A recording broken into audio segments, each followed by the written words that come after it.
Good evening, this is the Oscar expert here, and it's time to talk about Men. I'm long overdue on this, but, I'm such a fan of Alex Garland that I had to check it out and give my take. Ex Machina and Annihilation, I think, are some of the best sci-fi movies of the last decade, especially Annihilation. I even watched Devs, his mini-series, and I don't even watch that much TV. And that show did end up losing me quite a bit towards the end. And I have to say, I don't think that Men is Alex Garland on his A game. But I am still on team Alex Garland, mostly, for this one. It's probably the most divisive thing that he's released yet. Since this movie's been out for a while, I'm gonna get into spoilers. I'm gonna talk about the ending. One thing I think is really strong here is the visual storytelling. A lot of the imagery, like the tunnel, the woods, the house, it's all really striking. I love the drawn out silent sequences, which are just Jessie Buckley wandering through the forest. It tells us a lot about the character and how she is navigating through her grief and her guilt. Jessie Buckley's great at working with moments like these. She can convey when her character is feeling like refreshed or unsettled.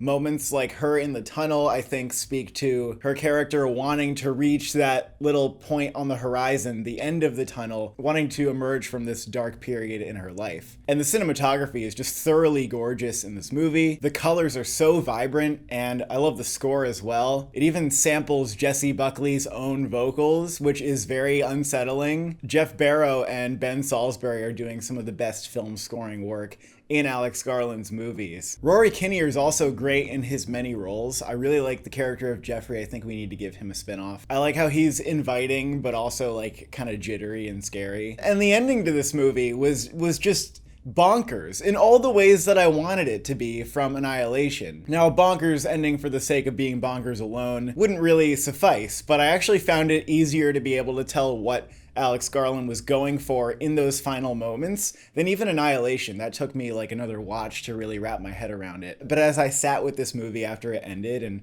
let it sink in, I kind of realized that the message and what this movie kind of boils down to is maybe a little bit more obvious or less profound, I guess, than it seems. Like I was telling you earlier about the whole tunnel image and how the movie's about her trying to like self-actualize and move through her trauma. And of course, at the end of the tunnel, it's just like a man. A man is the one obstructing everything that she does. Now, there's been a lot of criticisms of people saying like, oh, this movie's just men bad. And although it's not exactly not that, I do think that's a little bit of a simplification. And with that, we're gonna get into spoiler territory and start to analyze the movie. So as we said, the main conflict in this movie is that Jessie Buckley's trying to move through her grief and her guilt, and that men are the main obstacle in the way. Everyone being Rory Kinnear is a pretty obvious way of the movie saying that men are all cut from the same cloth. And the sequences of births that happen towards the end are also a way of saying this, that men are just passing down and inheriting toxic traits from each other. And at the end of this chain of births is, of course, Jessie Buckley's boyfriend, who blamed her for his suicide and his problems, and has injected her with guilt. And all the other men in this movie work to make sure that she maintains this sense of guilt. This is especially evident in her conversation with the priest. And at the top of this chain of men passing things down to each other, I think, is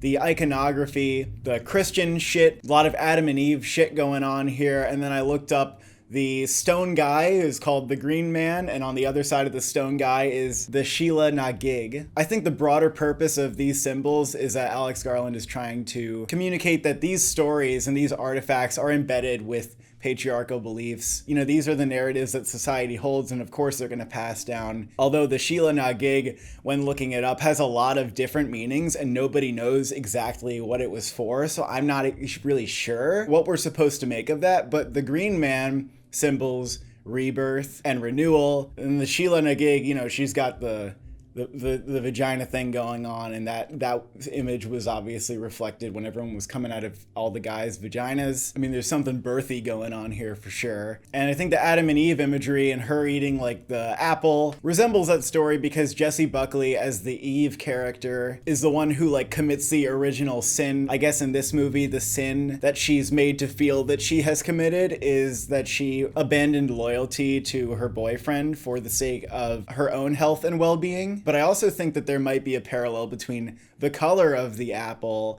and the red orangey glow that we see in the flashback scenes. The apple representing original sin, and then her past that event being the original sin of Jessie Buckley. And then, of course, at the end of the movie, this red orangey glow inhabits the house once again, symbolizing that her trauma has resurfaced and come back and she's living it in the present moment. She can't escape this patriarchal world trying to keep her in this state of guilt. And opposite to, I think, the red-orange color is the color green. And I think this represents like freedom and renewal, nature, obviously, maybe suggesting that it's like this ideal state untouched by something like the patriarchy, which is what she strives for. She feels like refreshed when she's walking through the green. I think she wants to enter an unobstructed field of green. Like, that is her goal. Another great image in this movie is the split hand. I mean, in general, I think that the body horror in the last act is great. Like, the birthing shit, I was just like, what the fuck am I watching?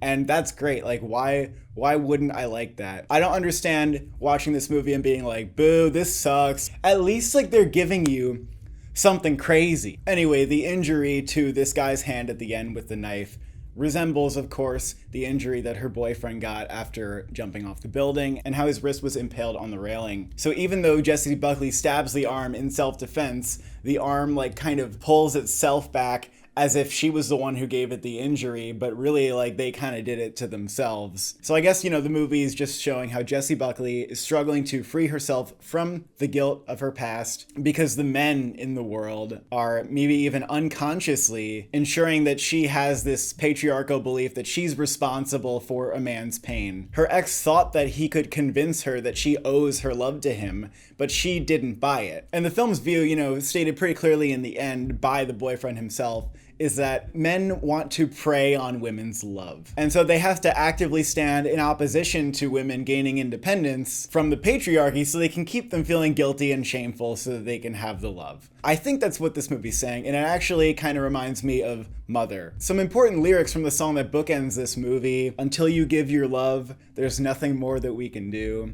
Love is the opening door. Love is what we came here for.